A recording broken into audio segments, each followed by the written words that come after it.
Hello everybody and welcome back to the channel. It's me again, Zach, talking once again about Barony for a really long time. Today we're going to be discussing the classes in Barony, starting with the base game classes that are available. These classes, the ones that have kind of this grayish outline, are available to all races at the start of the game. For a brief moment there, I thought I missed one, but no, that's true. The DLC classes, which are down here, there are two different DLCs, orange and pink, are all race specific. We're going to go in order, so they will be the last ones that we do, but that'll be in like 2 videos. Now, to discuss how this tier list is going to be set up, alright? It is difficult in games like this, and I think not just difficult, but unhelpful to say that any one class is inherently better than any other class overall. Sometimes there are outliers in games, right, where there's a particularly weak or a particularly overpowered class or faction or whatever. That's not really that true in Barony, though. Pretty much at the end of the game, if you're playing well, if you're doing what you should, etc., you're going to become a god, right? Regardless of how you start out, what race, what class, whatever, you're going to end up becoming really ridiculously powerful. So, to kind of give a little bit more context, I added descriptors to the different tiers that are here. Where, it's low risk, high reward is S tier. Mid risk, high reward is A tier. Mid risk, mid reward is B tier. High risk, high reward is C tier. And then high risk, mid reward is D tier. The higher the risk factor, generally the worse the early game, because of course by mid to late game you're probably too powerful to fail short of like a monumental fuck up, which I mean that's Barony for you, baby. But you will note there are no real low reward characters, or classes I should say, because again, generally speaking, by the end of the game, any of these classes, any of the races, whatever, is gonna be godlike. So just keep that in mind whenever we go through these. Everybody can be great. This is more or less how strong you are starting out and sort of what your upper cap is. Because I will say there are some classes, I think there are like 3 that I put in S tier because they are relatively easy to pick up and play, but they become redonkulously strong, right? Uh, Much like in my race tier list, you can kind of put S and A in the same overall category. Like they become equally powerful in the late game. It's more or less S tier are easier to play than A tier. So keep that in mind. And we'll start with, of course, oh, I need to note this before I forget. I am not using the wiki. I have off screen, I have the information for the different classes all in one place. This is, I don't know exactly how to pronounce this, but this is a Steam user, Bwabi, fantastic username, who makes a bunch of guides for Barony and stuff. They have an updated, in-depth class/race guide, which I will include a link to in the description, and if I remember, I'll toss it up on screen as well. Highly recommend this. This has been really helpful to me playing Barony. It's fully updated as of the quality of death. I don't know if anything has changed for the classes or races really in the Eat My Hat update, except that some of the stats for equipment has changed. Most of which are relatively minor. I wouldn't worry too much about those. But if necessary, I'll make updates to the tier list in a future video. I'm getting this one out before Eat My Hat fully releases, so keep that in mind. But major props, shout out, and a thank you to Bwabi for making this whole fucking thing, because this is fantastic. I can give you so much information because this guy has compiled it. I find personally that the Barony wiki is unfortunately somewhat inconsistent in its information, a little bit outdated at times, so it's nice to have this as a tool. Now, that being said, let's get into it. We're going to start, of course, with the Barbarian, which is the first class that you see when you load into the game. I'm, of course, putting it here just as a temporary thing. We'll discuss where it goes. To start with, I'm going to talk about their starting stats, right? Their overall attribute layout, how much HP, how much mana they have, and then I will note their stat weights, is what they're called, which is essentially what likelihood you have of leveling up a given attribute when you level up your character as a whole, right? Then at the end of that, we will talk about their starting equipment and discuss the overall playstyle. So starting with their HP, they have 40 HP. This is quite good. I would consider anything that is at like 25 or lower to be low HP, and anything that is like 30 to 40 to be good HP. Like that's a high starting amount of HP. So 40 HP, only 20 mana. This is pretty standard for what is a melee beef boy class, right? It's a barbarian. I mean, its picture is an axe. You didn't come here for spellcasting. You can do it, but it's going to be a long journey. Barbarian might be one of the least good casters in the game, let's say that. So, of course, Strength 2. As a starting Strength score, that's pretty good. Pretty decent damage. Dex is 0. A little bit of a bummer there, because the speed is nice, but due to your starting equipment, you're generally pretty fast anyway. So it's not that big of a deal. Your Constitution is 1. It's a little bit of an AC boost for you early on. Not bad. Your Int is a -2 as of the Quality of Death update, which is Hoof Buddy Rough. That -2 means you just don't learn spells for the first like 7 to 10 character levels, right? Now you can overcome that, but we'll talk about that in the gameplay section. All right. Next up is Perception. This one is a bit of a kicker for me. It's a 0. All right. 0 perception means you really can't appraise much of anything except like cheese. That's it. There are some other ways you can get appraisal boosted up. Notably, you can drink potions, and it'll occasionally give you, like, unidentified potions will occasionally give you an appraisal level if you drink them. Dangerous, but possible. You can do the same thing with scrolls that are unidentified. Just read them and occasionally get an appraisal. That should probably be in the gameplay section too. I'm just noting that here because it kind of goes for anyone with low perception. Your charisma is also -1. So as you can see, you're very front-loaded into strength. That is the barbarian's whole deal. You hit early on like a truck. So now we can go into the skill section a little bit here.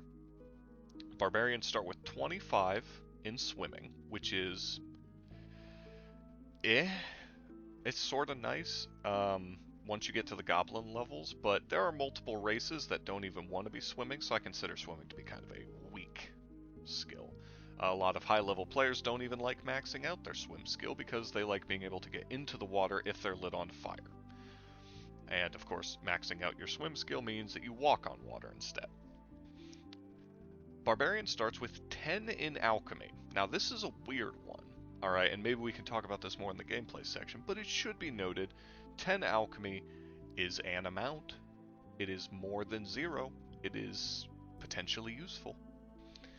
Blocking is 25. It's a pretty good block, nothing too crazy. Highly recommend using it a lot though. You have 20 in unarmed, which is kinda cool. You can kind of make some use out of that early on.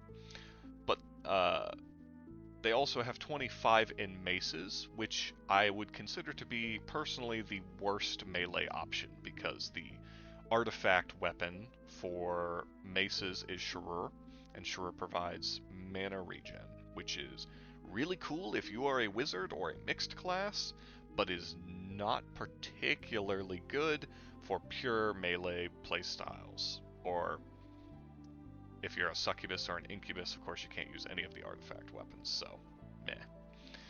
But the big one, the biggest thing about the barbarian, they are the best. They have the highest axe skill at 50 out of 100.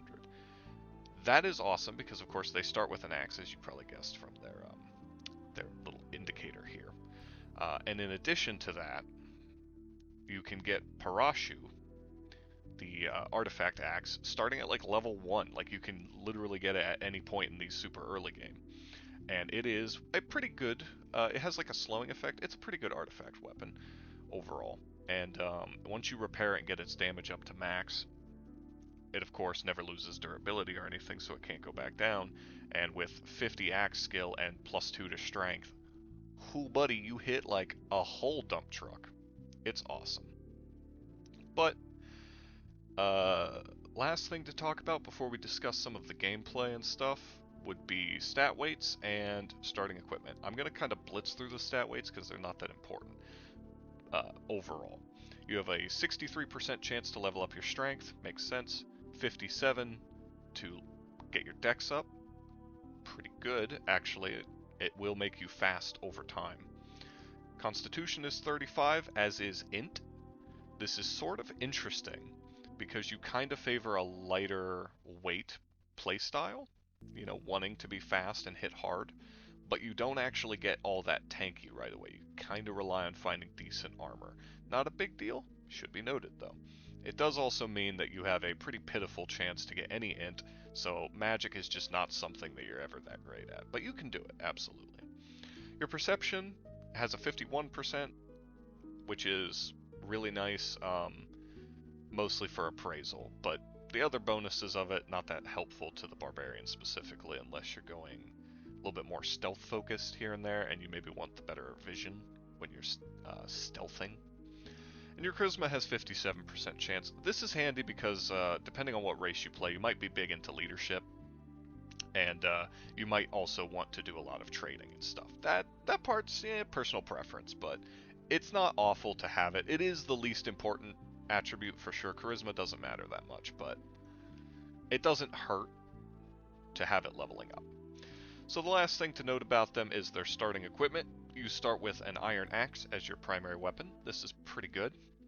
You have 2 bronze tomahawks. These are awesome. We'll talk about them in a minute. You get a leather helmet, wooden shield, 2 torches, a bottle of booze, meat, and bread. Recently, in the Quality of Death update, which is in Barony terms pretty recent, you also now start with a Ring of Might, which is awesome. Boosts your strength and also allows you to push boulders around. So now we can get into the actual gameplay of the Barbarian. As I mentioned, he's kind of a run fast, hit hard kind of dude, right? So with the Iron Axe, you're pretty good at that. You start with a shield, but you also have 2 torches, and you should grab some more before you head into the dungeon from the kind of starting zone. And you should be blocking every chance you get, because getting your block skill up is one of the best ways to keep yourself safe, because again, you do not get a ton of constitution naturally. Like, you're not weighted towards it, which means that within within a level or 2, your +1 constitution's not going to really matter that much anymore, and you're going to be left looking a little bit like a dumbass if a skeleton cuts you in half and you're a beefy melee boy. So keep that in mind. Try and level up your block early on. Remember that enemies who have axes will pierce your block a little bit, so try not to soak up too much damage. The Ring of Might plus your naturally high starting strength, really helpful. You do a ton of damage compared to a lot of other characters. Axes do decent against most enemies. I think skeletons might resist them, maybe? But again, you have a chance of getting Parashu, and you should absolutely try for that. However, you get 2 bronze tomahawks. Now these are throwable axes, right? So you're pretty good with them. But most importantly, because they are ranged weapons, you can kite trolls around. And you can also, if you find Funny Bones, the boss who has Parashu, you can also kite him around and kill him slowly without having to engage in direct fisticuffs with a potentially really powerful entity. In addition, because you start with a bottle of booze, you can heal yourself, and also booze gives you a +1 to strength. I believe it's also a -1 to int. I think. I think that's the stats it gives. So, you can keep that around for a while. It's pretty good. That is, of course, and now it's time to talk about this, why you have 10 in alchemy, because being able to make or duplicate booze for yourself is really handy. The heal is nice, but of course the biggest thing is you are a DPS class. What you want to do is kill shit as fast as possible, and you want to do so with as many buffs to your strength as possible. So you literally just run up, bap them once, and they're dead. Overall, I guess we can briefly talk about races and their interactions with the classes at the end here. Yeah, I guess we can do that. That's fine. Before I decide where to put this guy, I am going to mention the different races and how they interact with this class. And I'm not going to talk about all of them. I'll just note a few of them to start with. So I think the two... Actually, I would say the three biggest classes for Barbarian, the ones that synergize really well with it, specifically, are Goatman as the number one. Like, Goatman is S tier Barbarian. First off, Barbarian starts with booze. Alright, awesome. Not only does this give the normal strength buff to the Goatman, but being drunk will also make you really powerful for a little bit. So you can kind of pop this before you get into a dangerous area. And hit like a fucking dump truck, but also be a lot tankier for a little bit, which is nice. In addition, starting as a class that has an alchemy skill, even a low plus 10 alchemy, is really good for Goatman because, again, Goatman as a race already needs, arguably, to be able to make booze for themselves, and the Barbarian gives a little bit of a buff to that. So that's really nice. The next one up would be Goblin. You start with 3 of your weapon skills already having a bit of a bonus to them, which for Goblin means you can kind of alternate between them, right? You can do unarmed a bit, and raising your unarmed up will raise all of your other weapon skills, which is really handy. Or you can just stick to axes, and then if you wanted to, you can, let's say you get 20 levels of axe skill, and then you get the artifact sword. The one that I don't think I can pronounce even when I remember its name. But you get the artifact sword and you're like, this thing shreds bosses. I'm going to switch over to using swords. Because you're a goblin, your axe skill, getting 20 levels, got you 20 levels in sword skill. So you can easily transition into that. That kind of goes for any melee class. Goblins are really good at any of those because of that synergy. But it's particularly noticeable or notable with the Barbarian because he has 3 different weapon skills, one of which is the highest axe skill in the game, and that is just real beefy when you put it in the hands of a goblin, right? Overall, still kind of meh, but I do think that if you're going to be Barbarian, it's a pretty decent race to go. The third option is Insectoid. Insectoid can compensate for some of the Barbarian's weaknesses by just being an Insectoid, right? They have a poison spell that gives the Barbarian another ranged option, which is always really nice. They have a dash move, which allows you to close gaps or run away, which is really handy for a highly mobile melee class like the Barbarian. But in addition, when you drink your booze to get the strength buff that the Barbarian wants anyway, it will also refill quite a bit of the Insectoid's energy, because it's essentially a fruit juice, right? So overall, I would list those as the 3 best. I would actually argue, if you care about one of the less good options here, for the Barbarian in terms of races, I think the Skeleton and to an extent the Automaton are both kind of not very good. The Automaton has some bonuses because they can wear cursed gear. You don't have to worry about your low perception skill. That kind of goes for any perception class. That's cool, right? Because you can equip something, you can see if it lowers your stat, and be like, okay, well that's cursed, and then you can throw it away without ever appraising it, right? Because you can put on and take off cursed gear. But automatons are kind of vulnerable to some of the early game enemies, like skeletons and stuff. They have a tendency, I think they're weak to like slashing damage types, if I'm remembering correctly. So you can occasionally get run up on by like a dude with an axe and get instantly destroyed compared to other races. It's not a huge issue. I really don't think they're bad at it. I'm just noting it because I don't know, it just seems like it would be useful to know. The other one is the skeleton. Skeletons are pretty good on melee classes because they resist 4 different damage types, which is pretty nice. But the issue with skeletons is that with their really low health regen, if you're playing with hunger on, they take a long time to recover from any damage that they take.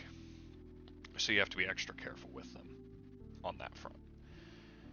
It's better to play a ranged or even magic, although, I mean, it's a skeleton, you don't really want to play magic. If you're playing with food on, I think skeleton personally leans more towards ranged combat. So where do I think barbarians go in terms of on the tier list itself? Well, I think they go in B tier. Actually, I think they're perfectly fine right here.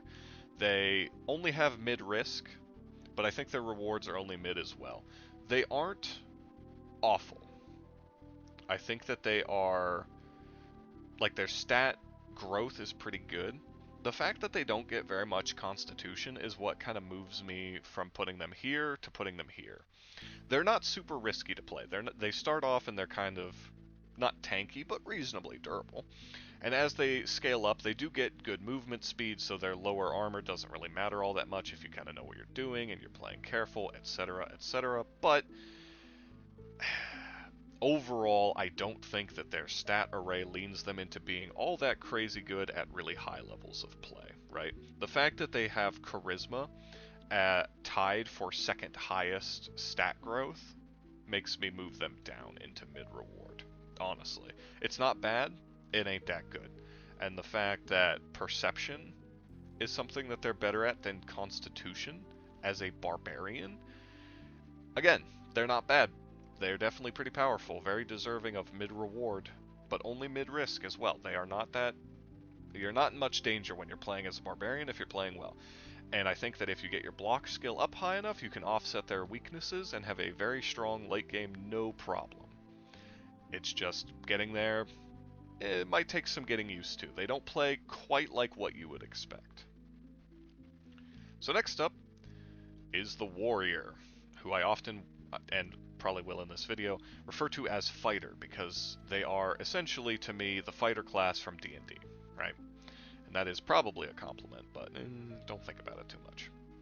So, starting stats. 30 HP. They are on the higher end of HP, but lower than the barbarian. Mana, 20. Alright? So, obviously, same as barbarian, not very good. Stat array. Well, they start with 1 strength and 1 dex, which is pretty good, right? A little bit more balanced than the barbarian. They have 0 con, which is fine, pretty typical. They also have -2 int, so they are, just as bad at magic as barbarians are. They also have -1 perception. Now, this sucks. This means warrior really cannot get appraise levels until they either find an item like glasses in the dungeon, or if they level up and they get lucky and they get perception bonuses, something like that. But it can be overcome. I am not a big fan of low perception classes, but honestly, warrior's kind of an exception. They also start with 1 charisma, which will come in a little bit handy, and we'll talk about why when we get to the gameplay section, although when I talk about stats, you'll sort of see why immediately. So let's just talk about skills here real fast. Leadership, 40. That's really good. Starting with leadership 40 and charisma point is not busted good, but it does mean you can recruit quite a few people, and you can immediately start telling them to do, I think you can tell humans to interact with food and stuff, possibly even switch out weapons and armor and gear and whatnot at 40, although it takes until 60 before you can do most things. but with 40 points in it, getting to level 60 is not that hard. Leadership's a bit hit or miss at times, you know, for certain races and classes that don't have bonuses to it. It can be kind of a waste of time to try and level it up too much, but starting with 40, that's good. Blocking skill is 25. This was actually nerfed in the Quality of Death. It used to be 50, but it's 25 now, same as Barbarian. Puts them on equal footing, although if we are comparing directly, and we're not going to do this for all of them, but if we're comparing directly, we have 40 leadership versus 25 swim so far. So, I mean, this guy's looking pretty good. The warrior is interesting because the warrior has a range skill of 25. I personally don't love the ranged skill in general, but it is nice to have at early, in early floors and on early levels because you can get a slingshot and you can shoot enemies through bars, or you can kite enemies around the dungeon and just get your range skill up higher. It's just kind of nice to have. It's not bad. Unarmed is at 10, which is lower than the barbarians, but is still more than 0. I would say it is probably the worst stat that the warrior has. It's kind of worthless. Feels a bit useless. If I were, if it were up to me, and it is not, and never will be, but if it were up to me, I would take the 10 points in unarmed, and I'd put 5 into range and 5 into blocking, and just kind of make him a little bit better at that. But getting on to some of his other better skills, he's got 25 in swords. That's nice, especially if you want to pivot eventually to using the artifact sword. Again, do not know the name offhand. But then for their most important skill, polearms, 50. They have the highest polearm skill in the game. Polearms are usually more of a mage weapon skill in a weird kind of way. But the Gungnir, I think is how you pronounce it. The artifact spear is really solid. We're not going to talk about all the artifact weapons or anything, but it should be noted that this is not a worthless skill, okay? If you get this leveled up even higher, it can be quite good. I like polearms quite a bit. I mean, I play magic users, so I kind of have to, but meh. Oh, and I should note here before I move on from skills, 40 leadership is enough to recruit named NPCs. So if you find like King Arthur, if you're a human or an automaton, you find King Arthur, you can recruit him. I think goblins can recruit the Potato King, for instance. Like, that's kind of helpful, actually. So let's talk about stat weights, and then we will get into starting gear. So you have 70% chance for strength. That's really good, obviously. You have 36 for dex. Now, I think this is actually fine. Having a pretty low level up chance for dex is not a big deal because you're not really a fast moving or ranged user all that much. You can do range stuff, but it is supposed to be kind of an off skill for you. You switch to a bow or a crossbow, you pop a few shots in your enemy, and then you go back to smacking them with a stick. That is how you do. So it doesn't really matter that it's low. Constitution is at 65%. That's awesome because that means that you throw off status effects faster and you have higher AC just in general. Really helpful as you get later on in the game and you start to kind of max out your worn armor. It's nice to have a scaling constitution skill that will just make you tankier and tankier. Int is only 26. You really just don't do magic as the warrior. He is objectively one of the worst guys for it. In addition, your perception is only 36. So again, going back to that ranged comment, you're just not very good at it. You really want to stick to what you're good at here. Your charisma has a 65% chance. I do think this is a bit unnecessary. It's a bit of a waste because, again, charisma's not that important. You're not going to be doing much trading. Even if you are, you don't really need it. And your leadership, it has an upper cap that just kind of makes it unnecessary. But 70% chance for strength, 65% for con, that's a 10 out of 10 from me, baby. The int is... Well, actually, I wouldn't even say the int's the biggest problem. I would say that probably the biggest weakness is the low perception. because you could kind of compensate for having low dex and be pretty good at ranged combat if you were high on perception. You had like higher crits, and it would also help with like appraisal and stuff like that. But it's not a big deal still. I think the warrior's stat layout is overall pretty good. Now for starting equipment, you start with an iron spear. This is one of the, maybe the best actually. I don't remember if anyone else starts with an iron spear. I think it's by far the best polearm that anyone starts with, which is nice. You get an iron breastpiece and a leather helm, as well as leather boots. So you are kitted out for tankiness.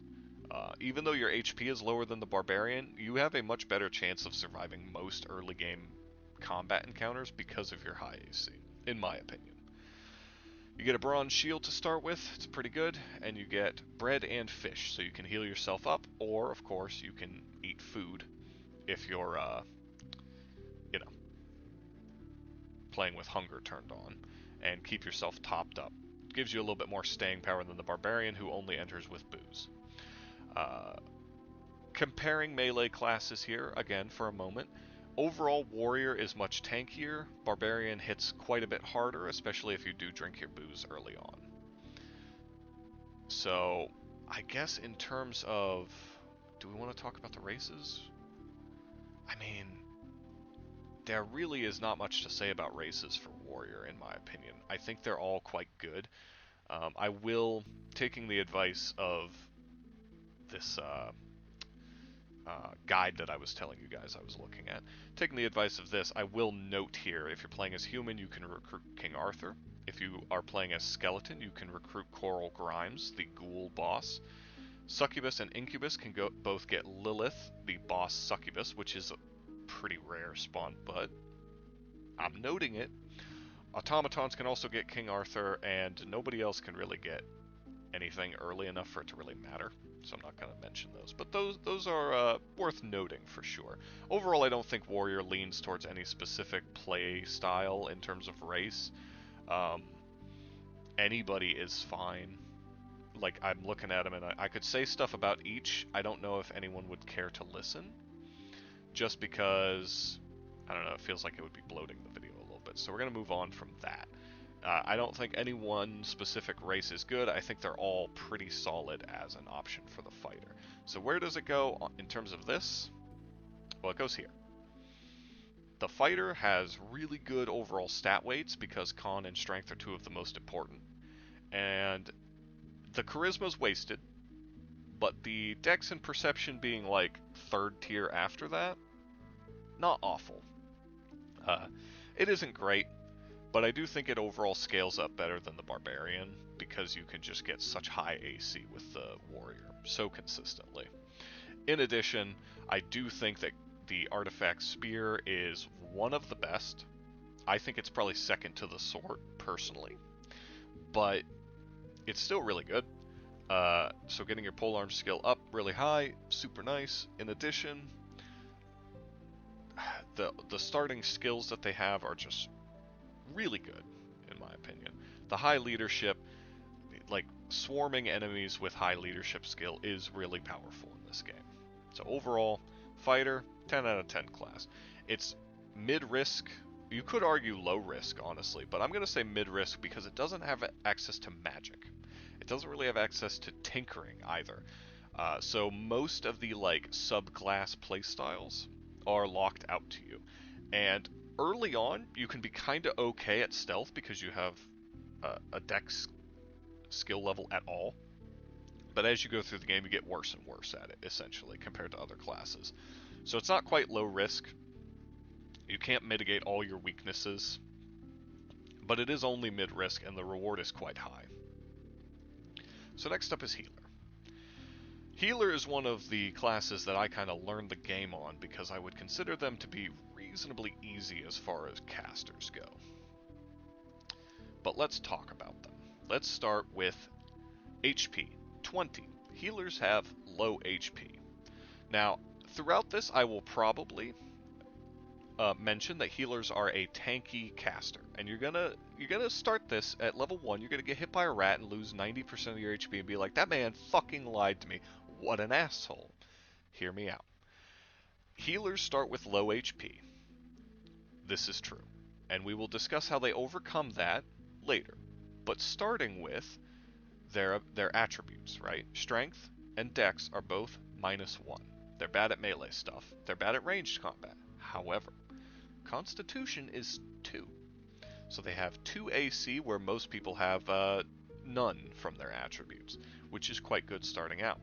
They also get +1 int and 0 perception and charisma. So they're very kind of front-loaded into being mostly pretty average, but 2 con, 1 int means they are a little bit tankier than a lot of other casters are, straight out of the gate. There are some other bonuses they have, we'll get to that. Starting skills. 25 swim. Not great. Nobody loves that. Well, I'm sure somebody does. I don't love that. They also, however, have 10 in appraisal. Now this is new as of the Quality of Death update and is so good. So good. Right? They have 0 in perception, as I noted. But with 10 appraisal, you can start off with identifying, simple weapons and stuff like that, which is really nice to have because that changes what equipment you can leave the first floor with every time, basically. Their alchemy skill is at 30. Now that's pretty high and obviously quite helpful for a class that, wants to do healing stuff. We'll talk about that a little bit more in a bit. Their magic is at 25. Now, a brief descriptor here.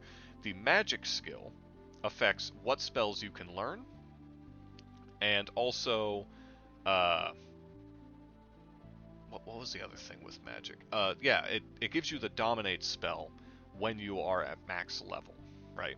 So the magic skill is very important, and it will, because it is kind of low for a casting class, not super low, but a little bit low, it might keep you from learning certain spells early on. So it should be noted, it's a good idea to try and boost that. Your casting is obviously what spells you can cast, like how high your percent chance is to actually successfully cast a spell itself. That's at 50. So they can pretty much cast anything they can learn instantly. No problems, no fizzles, nothing. 9 times out of 10. It's quite good. Getting your casting up to level 100 also gives you the Force Bolt spell, not only for free in the sense that you learn it automatically, but also it no longer costs mana to cast. So that's very helpful. In addition, they also have 10 in blocking. Now again, this is new from the Quality of Death update, and it's pretty helpful. Again, because your constitution is high, you have decent AC, if you get some good armor level 1, you can start leveling up your block skill and become reasonably tanky. Finally, they have 25 in polearms. Like I noted when we talked about the warrior, most mage classes have polearms as a skill. Maybe not even most, but just like a lot of them, it's the classic wizard staff thing. So 25 polearm skill is decent. I've played several healer games where I've gotten Gungnir and done pretty decent melee damage, but your low strength and everything else kind of meh. Yeah, so I'm going to talk about stat weights. So you get 43% chance to level up your strength or dex. That's actually not too bad. Like, honestly, better than expected, frankly. You can kind of hit like a real beefy boy by the end of the game. And your dex being 43% mostly just gives you more move speed, because why would you pivot into ranged combat when you are a spellcaster? Here's the big one, and this is why I say they are a tanky class. Your constitution has a 50% chance to improve. It is your third highest stat in terms of chance to grow, which is pretty awesome, right? This means that in the late game, especially if you're leveling up block and stuff, you have a pretty good chance of getting your constitution and passive armor from like blocking and whatnot so high that you can become a tanky boy. Like, you have a decent chance of being significantly tankier than the Barbarian come the end of the game, even though he has double your starting HP, right? Barbarian is in B tier, so Barbarian is just going to get compared to the entire time. I'm sorry, Barbarian players. Um, in addition, the healer has 62% chance to raise int. That's their highest. That makes sense. It's their whole thing. 57% chance to raise perception, though, which is a little bit odd, but certainly interesting. It does mean, and again, I didn't really do this. I'm going to mention this here, sort of in the middle of the video, which is a cool place to mention details about things. But my friend, who you may have seen in some of the Barony VODs that we've got, Retrograde Andy, he plays tinkering playstyles all the time. So I don't have a ton of hands-on experience with it because that man sees scrap and his neurons activate. But he has played healer in the past, gotten a tinkering kit, and pivoted into being more tinkerer than healer by the end of the game. Because your perception is your second highest scaling stat at 57 versus 62 for int, you're probably going to get pretty good at it, even if you don't start with any perception and even if you have no tinkering skill innately. So that is worth noting because that subclass playstyle is quite good. Finally, you have 43% chance to boost your charisma. This puts charisma in your 3 bottom stats, which is pretty good. That's kind of where you want it to be. You're not awful at leadership and stuff. It's not your forte. So, finally, starting equipment. You start with a quarterstaff. It's not as good as the Spear of the Warrior, as noted in that class's discussion. It is the best polearm that anyone starts with, I do believe. You also have a Magic Staff of Slow, which slows people. This is pretty good. I usually will, if I'm playing multiplayer, I will usually use this on the first floor to hit enemies and let my allies kind of poke at them, especially when my aforementioned friend Andy is playing as like a mechanist or another ranged class. I'll hit enemies with slow while he pops at them a little bit with his crossbow or bow or slingshot or whatever. Pretty decent. You also start with a Phrygian hat. Up until the Eat My Hat update, the Phrygian hat had no stats to it. I usually tossed it out on floor 1 because there's no reason to carry the extra weight. After the Eat My Hat update, Phrygian hat might do something. I'm not going to say either way yet. I haven't played that update enough to have an opinion on it. The healer doublet that you also start with increases your int, so I recommend holding on to it for a while. You also have a cloak. Cloak doesn't have any stats. Again, toss it out. You get 3 potions of extra healing, which are really powerful. Shit's like over 100 healing. Pretty good. And if you get your alchemy up and you get an alembic and some bottles of water, you can duplicate those potions sometimes. So that's pretty powerful. If you're playing multiplayer, you can throw those potions out to your teammates and let them heal themselves a little bit, which can save you on some mana early on, but it is kind of wasteful because it is like 100 healing and everyone has like 40 to 20 HP, so you also get 3 towels. They are of mixed usefulness. Towels will stop you from bleeding and will wipe away grease that you get on you from eating from tin cans sometimes. This is kind of mediocre because bleed effects are not uncommon, but like not normally a big problem. It's easier to just heal up the damage afterwards rather than to stop combat to try and get to a towel. I often will just throw my towels out on floor 1 to just not carry the weight, but I can see people getting use out of them. In addition, you have 2 apples and 2 fish, all of which are very edible. Again, if you're playing in multiplayer, healer is one of the best to carry a team of idiots with, right? Like if your friends are playing with you and they've never played, or they're just bad, or everyone's drunk, been there, play healer, babysit them. When they start starving because they haven't picked up food in 8 floors, you can throw a fish at them. Just be like, shut up, fish. It's just generally nice to have. Now for spells, which I've saved for last because we haven't talked about any caster classes yet, but this being the first one, I think we'll kind of talk about spells separately. Now, notable here, Alright, for my goblin players out there. The healer is a spellbook class. They do not have any innate spells. So goblin cannot learn any spells when playing the healer class. That should be noted. The spellbook of healing and the spellbook of cure ailment will work on everyone else though. Healing is kind of mediocre.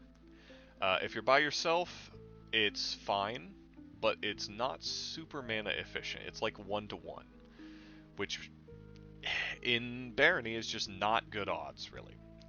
The usefulness of it goes up the more people you are playing with in multiplayer, though. If you have your 3 friends on, then you're healing for, let's say, 30 HP, because it's 10 per, and it costs you 10 mana. That's fine.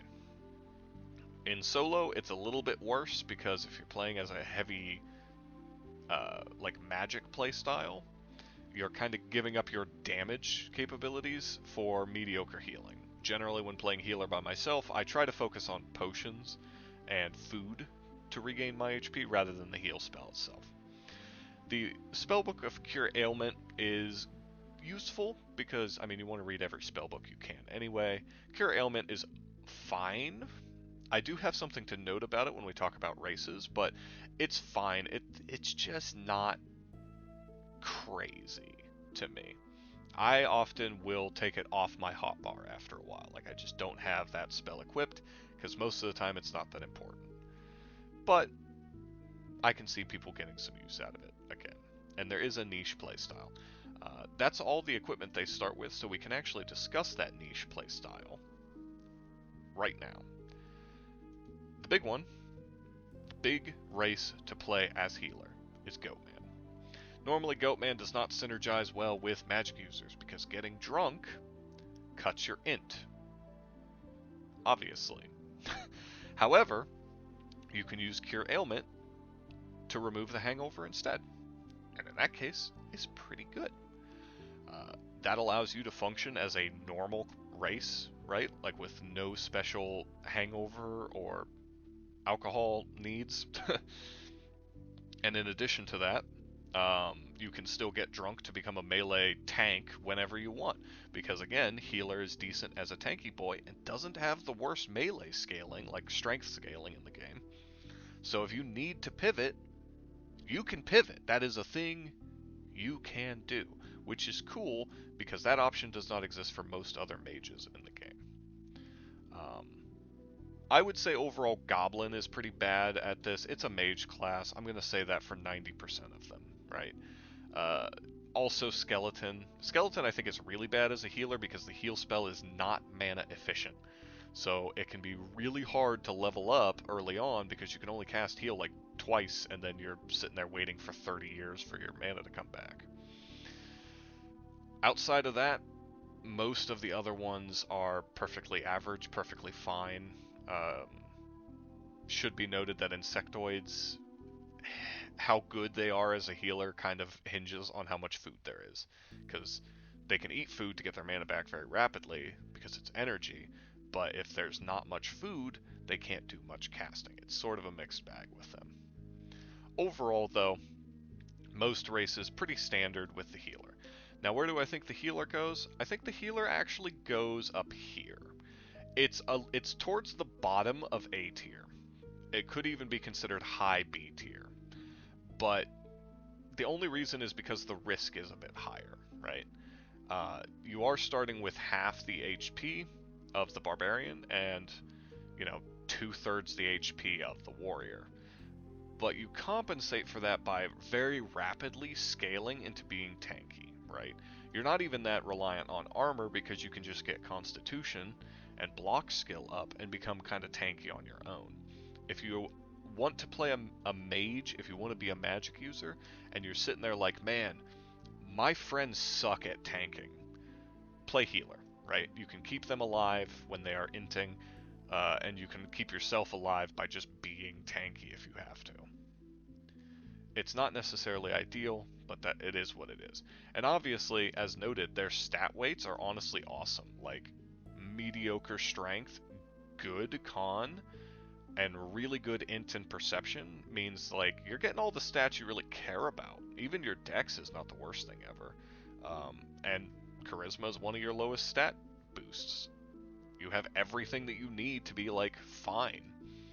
And they get there pretty quickly. It's just a matter of, again, like floor 1, maybe floor 2, those can be a bit rough. By the time you're in the Gnomish Mines and stuff, though, you're usually fine.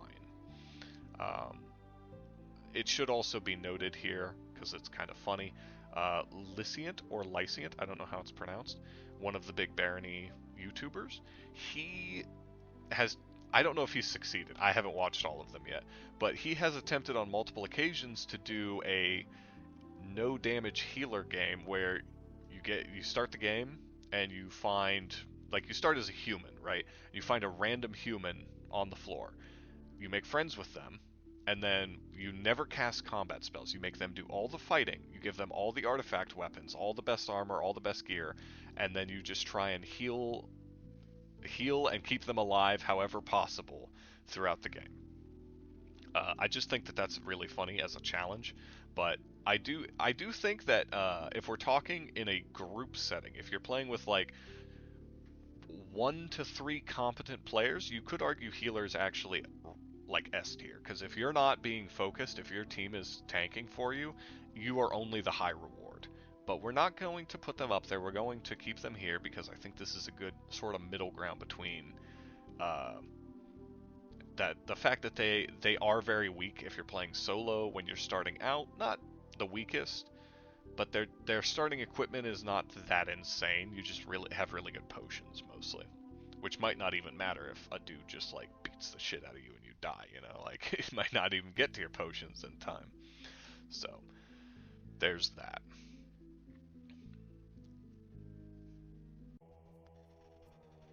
Alright, next up is Das Rogue. So the Rogue is the first truly dex-based class in the roster that we've talked about so far.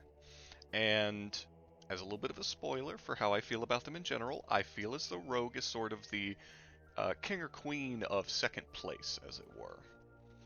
So let's start off with their starting stats. They have 25 HP, which is, 5 higher than the healer and 5 lower than the warrior. They have 20 mana, which is pretty standard, as you may have noticed, for any kind of non-magic user. They start with -1 strength, 2 in dexterity, which is pretty bonkers good, actually. 0 constitution, which honestly is better than you might expect. You might expect them to have a -1.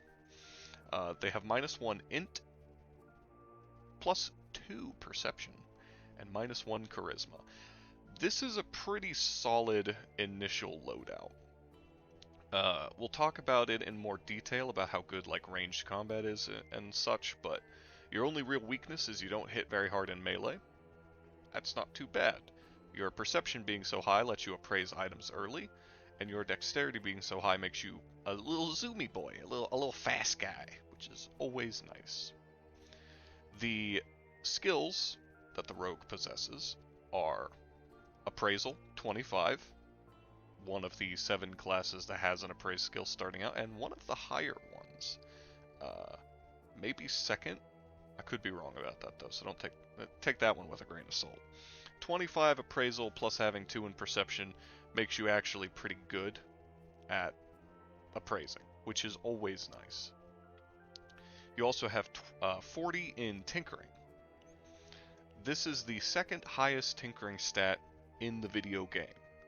And again, we'll talk about this more in the gameplay section of the class, but overall, 40 tinkering, nothing to sniff at. You have 20 in alchemy, also quite good. That's both of the sort of subclass playstyles that the rogue has access to with a decent skill set starting out. You have 50 in stealth, which I believe ties you for first place, though might be wrong about that. You're at least somewhere in second place. Either way, 50 stealth is really solid because it allows you to actually successfully hide from things in the early game. Then you have 25 in ranged and swords. So overall takeaway from this, definitely you're not great in combat, but you're good at basically all the other stuff that you might care about. So that'll kind of go into the gameplay section as well, but there you go, that's the skill points. In terms of stat weights, this is where it gets a little bit iffy. First off, strength, 36%. You suck at melee combat, you should just kind of embrace that. Dex is 70%. Now that is bonkers good. You probably get a dex level up at every single level, which is pretty awesome, obviously. Con is 26, which means you're going to be pretty squishy forever unless you get really good equipment. Yeah, you can sort of make up for that, but it's not great. Int is also 36%, just like strength. This kind of means that you are hard locked into your specific playstyle, which is either subclass based or it is ranged, and there's not really any in between for you. Perception is a 70%, just like Dex. Again, this is great for ranged combat in general, but also is good for tinkering. Again, kind of leaning you into either ranged battles or subclass playstyles. And finally, and somewhat sadly, you have a 59% charisma. This feels very mediocre overall. I guess rogues are supposed to be good with money, so they're good at trading, but let's talk about their equipment, and then we'll talk about the gameplay, though. Equipment is one of the areas where the rogue kinda shines a little bit. They start with a bronze sword, not a very good sword, but kinda typical, I guess, of sword boys. They also get a short bow, which, makes sense given the little image here. The short bow is fine. It's pretty good. The hood that you start with, as of the Quality of Death update, gave no stats. It might in the Eat My Hat update, but even if it does, it'll be something relatively minor. I wouldn't say it's all that great. You do, however, get a leather breastpiece and leather gloves. Now, even in the guide that I am looking at currently, it says that you should drop the leather breastpiece to save weight, if that tells you how useful it is. Again, save for the gameplay section. I'm just noting, it's kind of funny it says that. They also start with a cloak, just a normal bog standard cloak. I don't think it gives even any armor. They also, however, do get 5 potions of sickness, 3 lockpicks, 15 arrows of spring shot, and a noisemaker, which is interesting. They are the only class that starts with the noisemaker as well, by the way. So, let's talk about the gameplay of the rogue. It is possibly the most complex out of any of these 3, because the 2 melee boys are both pretty much identical, they just have different roles, where the warrior is tanky, but wants to use block and melee to deal damage, and the barbarian is DPS more than anything, and he wants to use block and his axe to kill enemies. Healer just heals people and does mage shit in the corner, maybe with a little bit of polearms thrown in for good measure. What does the rogue do? Well, the reason why this guide and I suggest removing your leather breastpiece and just tossing it to an ally maybe, or getting rid of it entirely, is because, simply put, your playstyle is kiting and running away like a coward. The rogue is all about getting sneak attacks. It's all about fighting from range. You want to be sitting 1,000 miles away from your enemy and just kite them around the entire dungeon. You want to use your noisemaker to draw enemies to a predetermined location that you can then hit them from without them being able to respond quickly. Even their unique ammo type knocks enemies away, meaning that your whole thing is keeping enemies away from you while you weaken them, while you whittle them down. Even the potions that they start with and the alchemy levels that they start with play into this style because they are potions of sickness. So it poisons and weakens enemies that you hit with it. And again, that's the thing. You want to be fighting enemies from far away. So, at this point, having talked about that, I'm now going to move the rogue where I think they belong. And that is, honestly, down here. Actually, I would say here. Probably. No, I'm actually, this might be a little bit controversial. I'm going to put the Rogue in D tier. The Rogue is a relatively high skill class. Not crazy high. Some of these DLC classes are way more complicated, and there's a few in the base game that are also pretty complicated. But the difference is that the Rogue stat array kinda sucks a little bit. Not like the worst ever, but not very good. So this all ties into the core three, the three main playstyles of the game. You've heard me refer to alchemy and tinkering as kind of subclass playstyles, or like, I don't know, side deals. The three main ways to play the game are melee, as exemplified really by these two boys, magic, which we've already seen one of, the healer, and ranged. And the issue is that in the current build of the game, ranged combat is kind of weak. It doesn't do a lot of damage.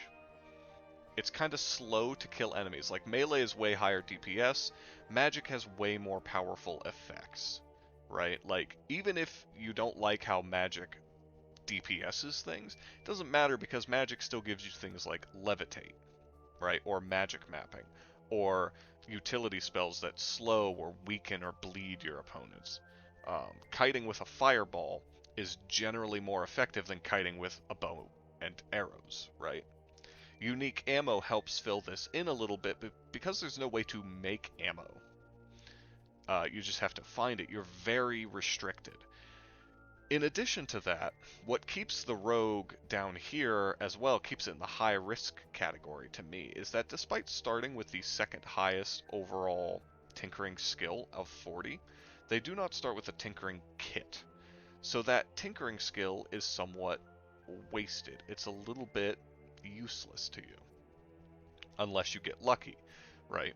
You can trade for one, but it's just not very reliable, right? And if you're playing as one of the monster races covered in my other tier list, you might just not be able to access a tinkering kit ever if you just get unlucky and you use all of your potions of polymorph going into stores that end up not selling it, or when you don't have enough money. So they're kind of locked out of both of their subclass options, because they also do not start with an alembic that you need for potion making. So they're locked out of both of their subclass playstyles, but they're also locked into what is probably the overall least effective main playstyle in the game. All of this could be overcome if it weren't for the fact that their stat growth is worthless outside of being the second best ranged user in the game. And note that what I just said, the second best ranged character in the game. Second. Not first, second. They are second place for stealth. They are second place for ranged combat. They are second best for tinkering. They're not even really second place for alchemy, I wouldn't say, but they're like third or fourth probably. It's just not a great place to be in as the Rogue. I do not think the Rogue is bad. I want to make this extra clear. Again, I know I covered it at the beginning of the video, but notice that none of these say low reward. The Rogue can absolutely work. Absolutely the Rogue can work. And it can be even really good, especially if you're playing with a team. Being able to toss down the noisemaker and have your team basically just beat the shit out of whatever happens to show up is great. You can use it to fuck around in the gnomish mines and stuff. You can kind of control where the gnomes and trolls go, which can be very helpful, especially if you're kind of an inexperienced group and you don't know how to handle the gnomish mines yet. The high stealth means that when you're playing solo, you can play very carefully and sneak around, critting enemies with sneak attacks a whole bunch. Like, it has uses. It's not a bad class. It's just, it's kind of locked out of all of its alternative playstyles until you get lucky, which is never a great feeling. And yeah, I mean, it's locked into the worst main playstyle. It's not bad, but it's not great. That's all I'm gonna say. So let's move on to the next boy in the line, the Wanderer. Alright, this is a bit of a change of pace. I think that the Wanderer is it's a class with a bit of a learning curve, but I think it is very solid. Uh, I've had issues with it in the past, personally, but I think that's more of a me issue, so we're going to try and come at this objectively. So again, as always, we're starting with stats. The Wanderer starts with an honestly gigantic 40 HP.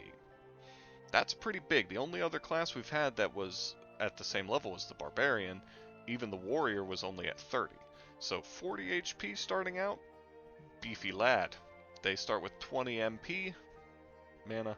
Obviously, not a big casting class early on. Stat-wise, or attribute-wise, they start with 0 in strength, which is better than -1, you know, like the Rogue had, but of course you're not crazy high DPS early on. They do get 1 in dex, which is pretty good, makes them a little bit faster. They get 1 in constitution, always a nice little bonus, -1 in int, pretty typical, 1 in perception, this is great for early game appraisal, love that, and -1 in charisma, which is a nothingness, frankly. Skill-wise, we have a couple of duds and a couple of wins, right? Some L's, some W's. Starting off with the biggest L of them all, 50 swimming. The main use of swimming as a skill in the quote-unquote Barony meta is to give you character levels by sitting in water. So starting off with 50 actually lowers the amount of XP you can squeeze out of the class in the easiest possible way. That's not great. The upside of it is, if you are somebody, like a lot of higher level players, who does not give a shit about leveling up your swim, having 50 in swim just means you go a little bit zoom fast in the water. It makes you pretty decent when you hit water in like the goblin level, in the swamp and such, right? So it's not the worst thing ever. It's not great though. It's a lot of skill points too. I think they have the highest swim. Next up is a kind of mid-range between W and L. It's trading. They have 25 in trading. This can be very useful. We'll talk about this a little bit in the gameplay section, but as a skill, trading is oftentimes kind of worthless, so you are sort of wasting it. Now, there is an upside to that. I'll talk about after I discuss the rest of the skills. Next up is Alchemy. You get 30 in Alchemy, which I think is what the Healer had as well. But either way, a decent amount of Alchemy skills starting out, which can be very helpful if you do get a hold of an Alembic or something. You also have 25 in Stealth and Ranged, which means that you can do some of what the Rogue does. You know, you can sneak around a little bit, you can ranged attack stuff and kite them if you want. They also have 25 in Polearms, that should be noted, which is honestly pretty nice. It's a bit low for your main combat stat to be. That is true. But you can sneak attack things early on to really like beat the shit out of skeletons and such, so it's not the worst thing ever. In addition, they have 10 in Unarmed, which might actually come up occasionally with the Wanderer. They are kind of beefy. They can be a frontliner. You can do that. That is a thing that you are okay at. Now, next up is stat weights. The Wanderer has one of the weirder stat arrays, in my opinion. It's all very middle of the road. So they get 57% to strength, which is pretty good. I mean, you start with 0, so you're likely to get a couple early on and do decent with melee combat. But you also have 50% dex, so you can also transition into being a ranger if you want. But in addition to that, they get 57% con, so like, you're going to be relatively durable. You can be a beefy frontliner like either of these guys. Int is only 43%, so you're not great at being a mage, but, I mean, 43% compared to a bunch of 50% is still not awful. You can become a mage on this guy. Perception is 57%, so again, they're good at appraise, you can go into tinkering, and of course you're pretty good at ranged combat if that's what you want. Their lowest stat weight is charisma at 35%. That's awesome. That's what you want to have your lowest stat growth in. So they're overall kind of like okay at everything, with, in my opinion, a bit of a leaning towards melee combat.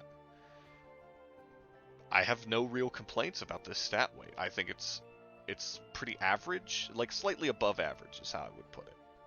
But here is where we pop off. All right, this is where the Wanderer goes from being like, kind of cool, middle of the road sort of fella, to being like the guy. And that's with equipment. Now, when you see a Wanderer, like if someone else plays a Wanderer and you look at them, you'll be like, who is this homeless man and why is he following me around? Does not look impressive, but they actually have some of the best starting gear in the game. In point of fact, the Wanderer is often used as one of the best go-to classes for speedrunners because of the tools they have. So they start with a quarterstaff, as mentioned under Warrior. It's not as good as a spear, but it's still pretty good. It's not bad. You get a hood, again, pre-Eat My Hat update, the hood did nothing. Toss it out. Next up, +1 boots. It should be noted here, whenever I say +1 for an item, if you are playing as a succubus or an incubus, because they prefer cursed gear, it will always be -1.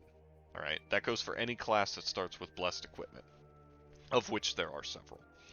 So +1 boots, they're leather boots, by the way, which means higher AC, very good. Boots are also pretty lightweight, so if you're going for like pure speed, you can often keep the boots on without losing much. You also start with +1 dex, so you're pretty fast.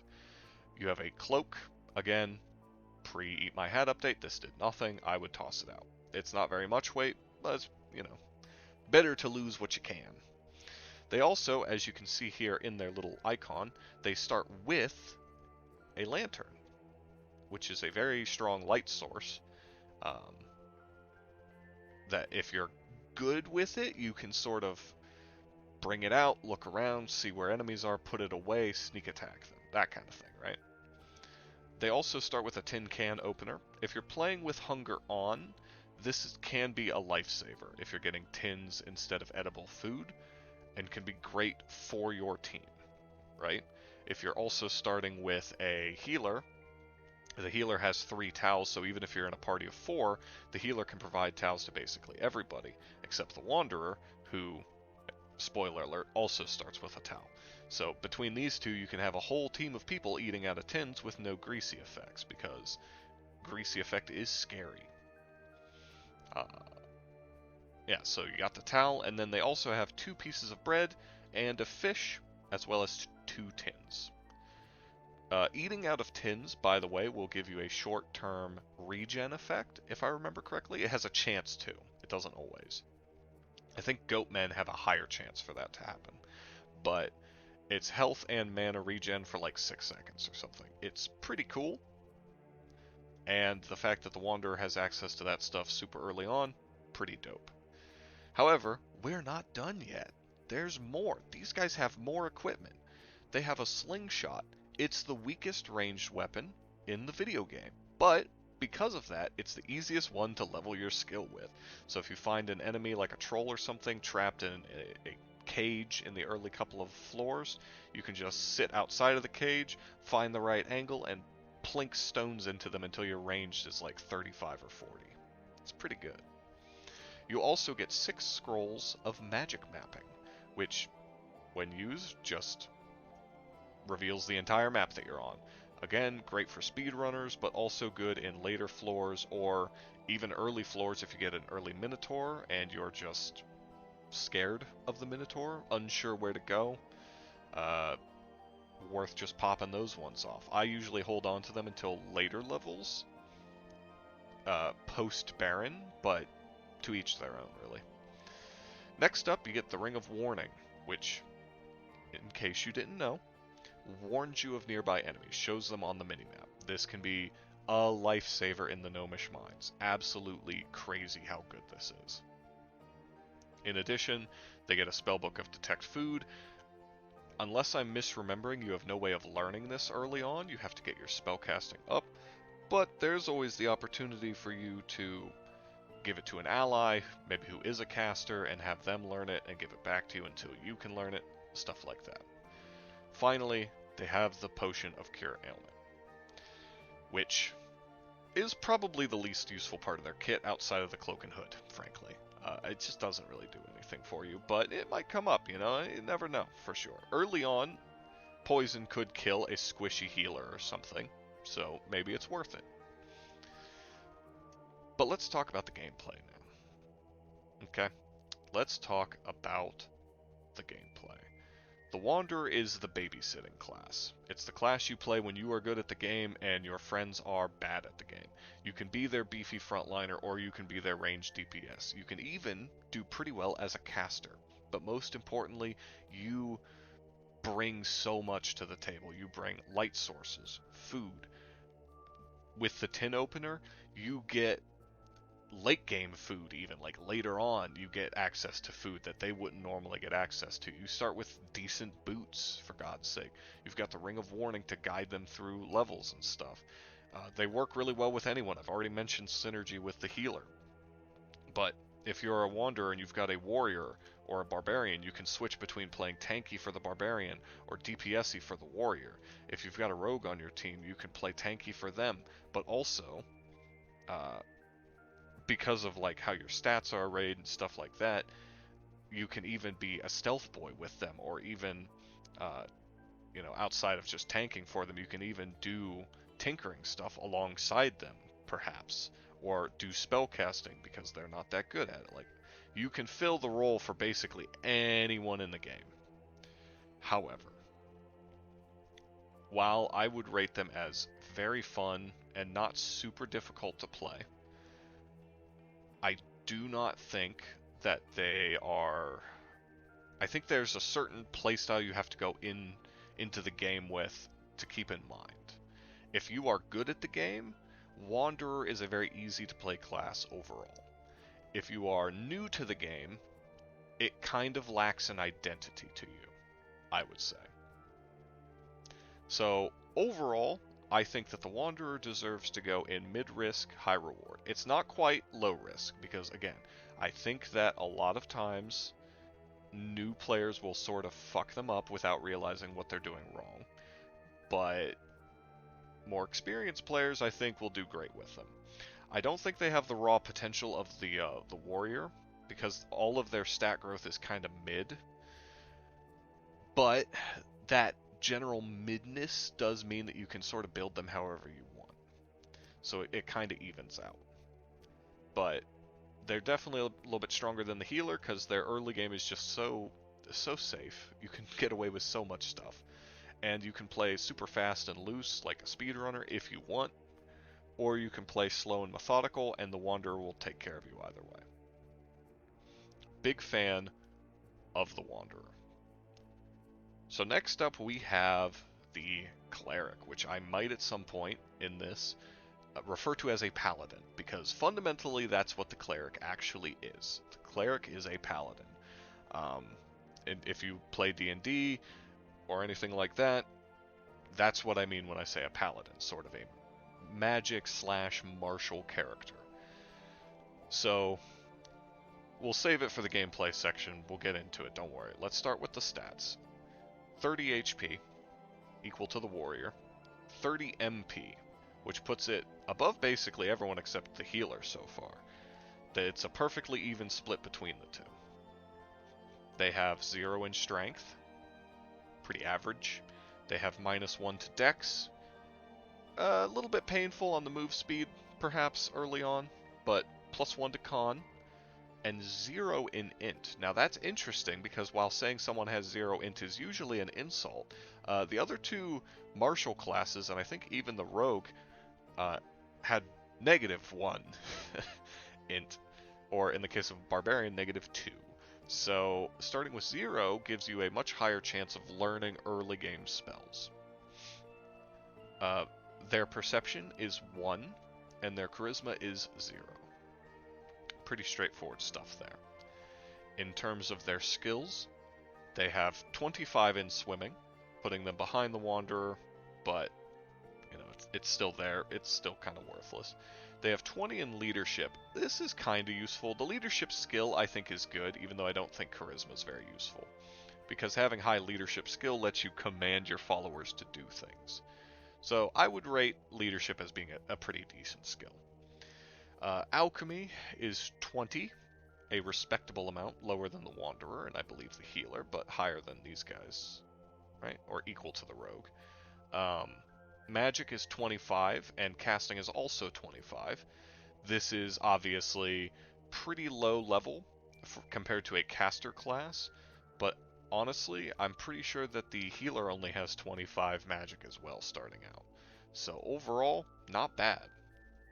It does mean you can learn low-level spells, especially with 0 int, which is pretty good.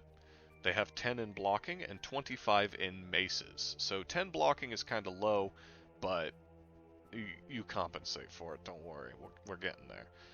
Maces is, and I'm going to say something controversial, very front-loaded. Having high mace skill is bonkers good early on because skeletons take bonus damage from blunt, and that's awesome. But as you go through the game, blunt becomes less and less useful, in my opinion. And in addition, the artifact mace suffers from the fact that it is a magic user mace. Now, before you leave any angry comments about that, the Cleric is the best person to have that mace. So overall, while I would normally say that maces are kind of like a B-tier weapon, for the Cleric specifically, who wants magic and also wants to hit shit with a powerful artifact weapon, maces are like S tier, like absolutely fantastic. In terms of stat growth, we have another kind of average across the board guy, but a really good variant of it in my opinion.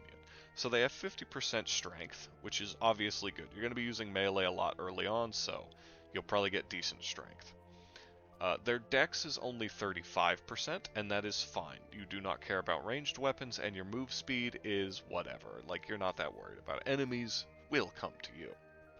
But what makes them kind of fantastic is that their constitution and intelligence both have a 56% chance to improve every level, meaning you become exponentially better at magic over time. You start at 0 and you have a almost, maybe not guaranteed, but an almost guaranteed chance to level int every single level, but also a really high chance to get constitution. So you're already tanky, and you're just going to get tankier, right? Your perception and charisma are both also 50%. Now charisma is a bit high for my liking here. Perception being at 50% is nice because you could technically transition into tinkering if you wanted, but more importantly, this helps with your appraisal, which is just nice to have early on. You already start with +1 perception, so that appraisal rating is going to be pretty okay compared to other classes who don't start with any kind of bonus there. So before we get into everything about the Cleric, let's talk about their starting equipment. In my opinion, they fall into the same category of the Wanderer, where they have overall okay skill, like attributes and stat growth percentages. They suffer a little bit in the skills department, but they compensate by having fantastic starting equipment. I think both of these classes have that kind of going for them. They start with a +1 iron mace. Again, succubus or incubus, this would be -1. They start with a leather breastpiece, +1 iron bracers, a cloak, which again, do not believe it has any stats, wooden shield, pretty nice, 2 potions of healing. This is not as good as the healer's 3 potions of greater healing or whatever, but 2 potions of healing is still quite nice. And then they start with bread, a piece of bread. It's pretty great.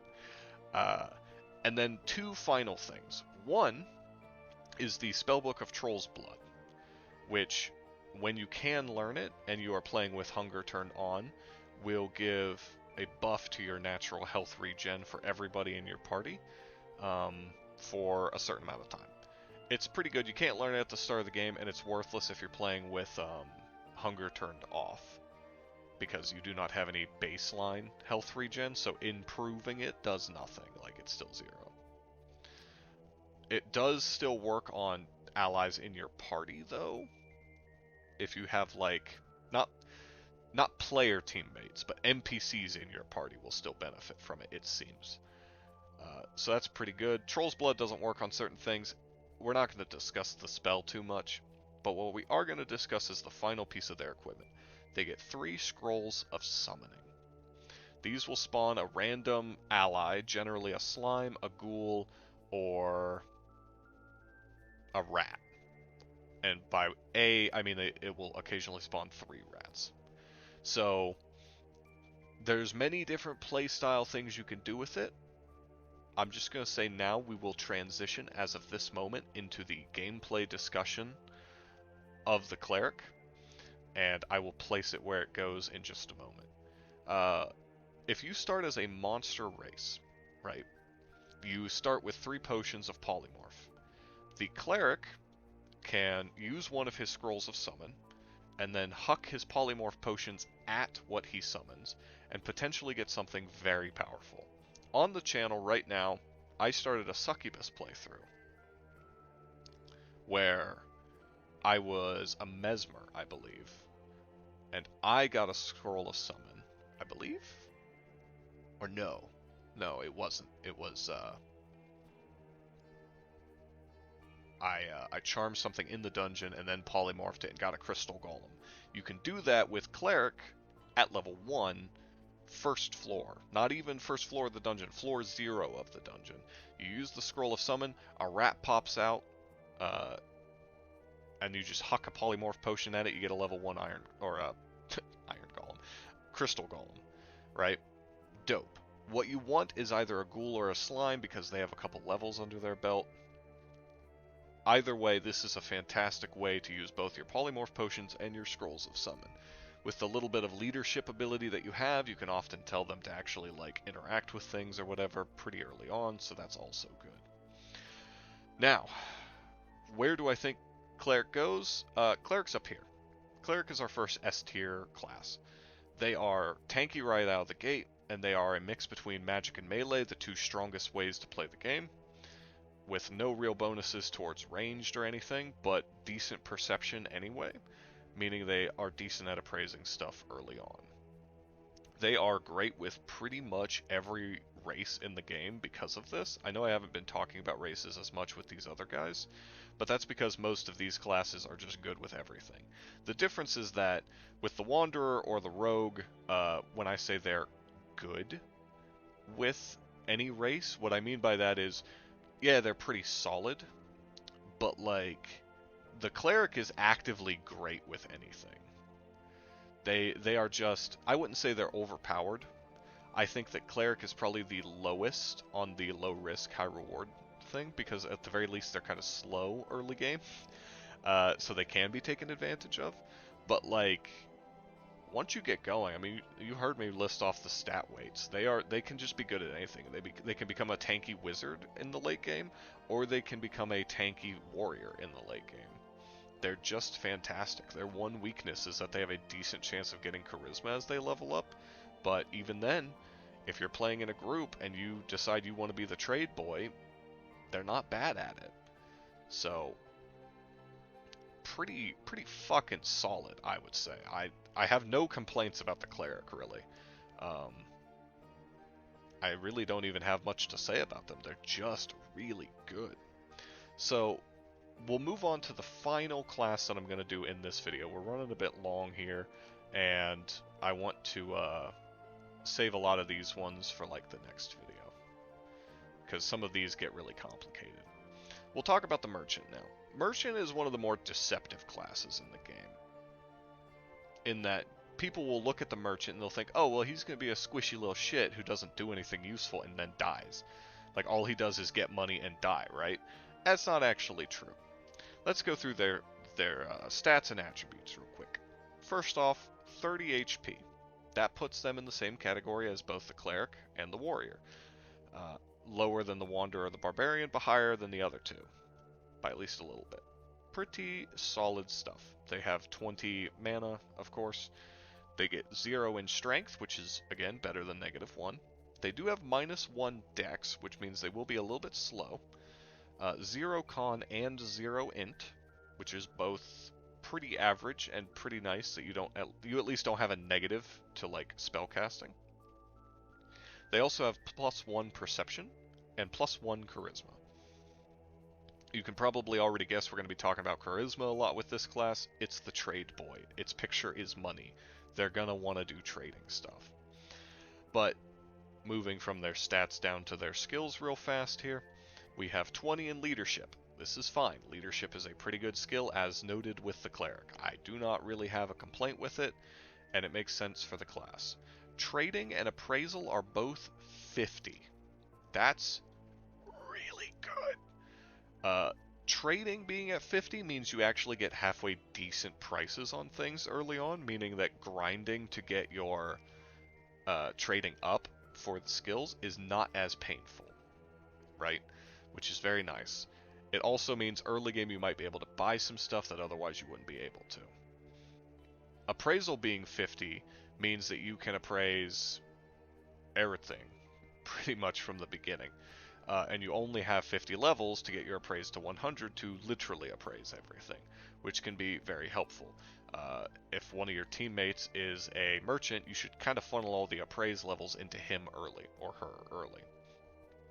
Next skill, they have 10 in tinkering. This is kind of new as of the Quality of Death update, but it makes perfect sense. They also have 10 in alchemy, so they can dip into either of these subclass playstyles if they so desire, which makes sense because compared to everybody else in the game who doesn't who has levels towards something but doesn't start with the equipment to actually do the thing, the merchant can acquire the thing via trading, via the old commerce and industry, right? Which is quite good for them. Finally, they also have 25 in axes, which is pretty good, again, comparing them to the old Barbarian here. The merchant does have pretty good access to the Parashu unique axe, which can be very handy and very powerful when placed in their hands. So for stat growths, we have possibly my least favorite part of the class, I would say. They have 43% strength, which is perfectly acceptable. Perfectly good, even. They have 35% dex, which is also mostly fine. You don't really care about dex. They have 51% con. Now that's nice. That means they are actually kind of a beef boy class, especially with decent starting health. They have 43% int, not really a casting class. It's one of their weaker things. They don't start off with a negative to it, though, so you can transition into it and do fine. I have played a vampire merchant in the past, and leveled up my magic and casting fast enough it didn't matter. Their perception is 57. That's not a surprise. That's really not a surprise. They are the perception class when it comes to specifically appraisal, so that's really nice for them. But then you have charisma, and here's where we have a big old frowny face because their charisma has a 68% chance to improve. It's not good, okay? It makes perfect sense. They are the trading class, but charisma doesn't do anything for you outside of that, other than leadership, which is cool, but who cares? So overall, they kind of have a mid, a generally pretty mid layout of stats and stat growth. I like their skills because they're really good at the things that they want to be good at, and I will also say that they have good enough starting equipment that it all is made up for.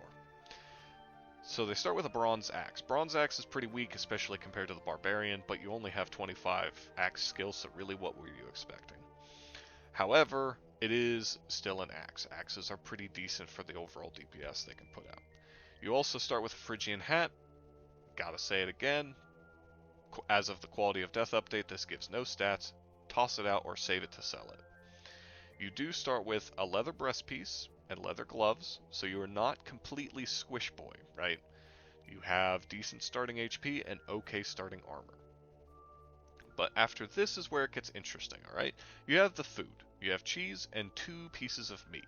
That's pretty good, right? That's meat is a full belly from basically nothing if you're playing with hunger on, and is a decent little pick-me-up if you're playing with it off. So that's nice. But delving into the more interesting utility, you start with a pickaxe, alright? This is big. You don't have to kill a gnome to get access to the artifact helm in the gnomish mines. You can beeline straight there, or you can use your pickaxe to get gold to visit the trader there. In addition, You can just access weird areas that other people might not be able to early on, right? Which is pretty handy. If you combine this again with a vampire as your chosen race, you can access all kinds of weird locations. But it doesn't stop there. They also start with a scroll of remove curse, which can be very helpful. I have a tendency to hold on to mine for too long, thinking maybe if I find something else that's a little bit better, this will be even more good. But, you know, sometimes it's best to just blow it on the first cool thing you find and go from there, right? In addition, they start with 1,000 gold, which is pretty hefty. Used to be 500, they beefed it up to 1,000. It can slow you down early game, though, hilariously, so do be careful of that. Maybe have your teammates carry any extra gold you find up until it's time to actually do shopping. But we're not done. There's one final item. One item that makes the merchant class go from being like duty tier down here to like actually being pretty good. And that is the monocle special item. The monocle is it's a face slot or like an eye slot item, so it competes with glasses. But not only does it give the same bonus as glasses, it increases your gem appraisal speed, which is really handy because up until you have 100 appraise, gems appraise so slow. So this is very nice for that. But the even more important effect than either of those two things, right, is that if you are a monster race, you will be friendly to shopkeepers. Now, I should note here before I go any further, if you are, let's say, a vampire, because it's the example I've been using, if you're a vampire, and you put this monocle on, and you find a human in the dungeon, the human will still try to kill you. But the merchants will be like, nah, this guy's got money, I know it. So they'll put up with you. Specifically only the merchants. Now there's some weirdness about this. You don't want to be invisible. If you're invisible, they might still attack you. That's just the way that the game works. But overall, this lets you play as the face of the party without being a human or an automaton, which can be super handy, right? So overall gameplay tips and stuff here. I really recommend playing as a vampire with this particular class. And I guess I should note here, I am actually leaving them in mid-risk, mid-reward. But I'll get into that in a second. In terms of races, I think work particularly well with them. Like I said, I think that vampires are good. Between the levitate spell that vampires start with and the pickaxe, you can get into basically anywhere early game. But they are also good with any of the other ones. I like Succubus for it quite a bit, because I just like playing Succubus in general. But also, a Succubus can polymorph into a human to make friends with humans at early levels, and synergizes pretty well with the leadership aspect of the merchant just in general. Goblin works pretty well with it because overall it is a melee class, but it doesn't start with super high melee skills, so by leveling up your axe to 100, you will also get all of your other skills up to like 75. So that's pretty handy. In addition to that, you don't have to worry about when you are in the swamp. There are several locations where goblins protect a merchant that they've captured. You are able to just basically walk in there, trade with the merchant, walk back out without having to worry about getting murdered like a normal monster race would. The reason why I put it in B tier overall, despite honestly some of what I've said probably sounding really good, they can be a bit tricky to learn early on because, again, in the similar vein to the Wanderer, Barony has a lot of classes that do not have a specific identity, and I think that's really cool, right? They have generalist classes that are just kind of good at like whatever, but you have to know how to build them and how to play them to get maximum value. So the merchant is basically that. He's sort of a melee boy. Mostly he's just kind of a beefy boy, but one that is like good at also making money. So how you play him, it kind of depends on just what you do. Some people will complain about the merchant and trading as a skill in general, saying it's not very good because you can't guarantee you're going to get shops or that you're going to get good stuff in shops. But I would argue that A, leveling up your trading just gives you levels, and levels is generically good, obviously. But in addition to that, I would also argue that you are guaranteed shops. Because, yeah, you might not get Minetown on level 3 or something like that, right? But you are always going to get the Hamlet post-Baron unless you lose the game, and in which case it wouldn't have mattered what class you were playing, really. You always get the Hamlet, and you're almost certainly guaranteed like 2 or 3 other shops throughout the game. And in fact, if you go to the Gnomish Mines, you are guaranteed a shop there as well. So, either way, the merchant has a lot of potential, just a ton that they can do. And the trading skill will help them along. But they are only mid-reward because while they do have some good stat growth, they have constitution, they have perception, their strength is not worthless, and even their int is not worthless. They do kind of suck on the charisma front, right? Because they do get boosts to their charisma, which they just don't really want, honestly. However, I'm not going to hold that against them too much because they're really not high risk. Like, that's the big determining factor between these two, right? Is that they are not really high risk at all. They're relatively beefy starting out. They have really good appraise and really good perception and stuff, so they can just get away with it in the early levels. But that is it for the merchant, and that is it for part 1 of the tier list. Next time we're going to cover the remaining 6 classes in vanilla, and then I will probably do one big video for the 8 DLC classes. I'm thinking that's how I'm going to split it up. So it'll be a 3-part series, max of 4 parts if I decide to split up between these two, because honestly there is a lot of complexity between these 8 classes. But honestly there's a decent amount here as well. As you can already see, things are shaping up to favor a kind of A and B tier location, which I think makes perfect sense. There's only going to be 3 classes in S tier, and there will probably be quite a few in C tier as well here soon. But thank you guys for watching the video. If you stuck through it all the way, thank you. Let me know down in the comments, which class is your guys' favorites, because I'm honestly interested to see how everyone feels about it. If you're curious what mine is, by the way, out of the ones we've done so far, I'm a big sucker for the Wanderer class. I think the Wanderer is probably my favorite out of all of these, though I have a soft spot for Healer and Merchant as well. So, let me know what you guys think.